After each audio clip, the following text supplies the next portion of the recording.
Ahmedabad plane crash દુર્ઘટનાની જો વાત કરવામાં આવે તો પ્લેન ક્રેશ દુર્ઘટનાને લઈને અત્યાર સુધીમાં કુલ 231 મૃતકોના ડીએનએ સેમ્પલ મેચ થયા છે, જેમાંથી 210 મૃતદેહ તેમના પરિવારજનોને સોંપવામાં આવ્યા છે.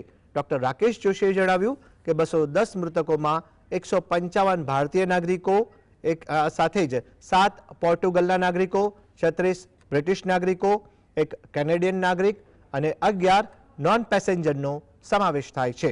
આ ઉપરાંત 10 પરિવારો નજીકના સમયમાં તેમના સ્વજનોના પાર્થિવ દેહ સ્વીકારવા માટે હોસ્પિટલ પહોંચશે.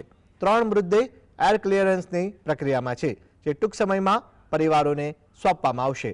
8 પરિવારો હજી પણ બીજા સ્વજનોના ડીએનએ મેચ થવાની રાહ જોઈ રહ્યા છે, કારણ કે મૃતદેહોની ખરાબ હાલતને લીધે ઓળખ પ્રક્રિયા જટિલ બની છે.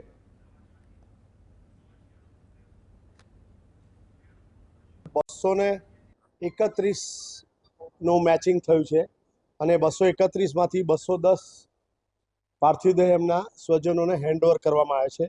જે બાકીના 21 રહ્યા એમાં 8 ફેમિલીઝ બીજા મેમ્બરનું ડીએનએ મેચિંગની રાહ જોઈ રહ્યા છે.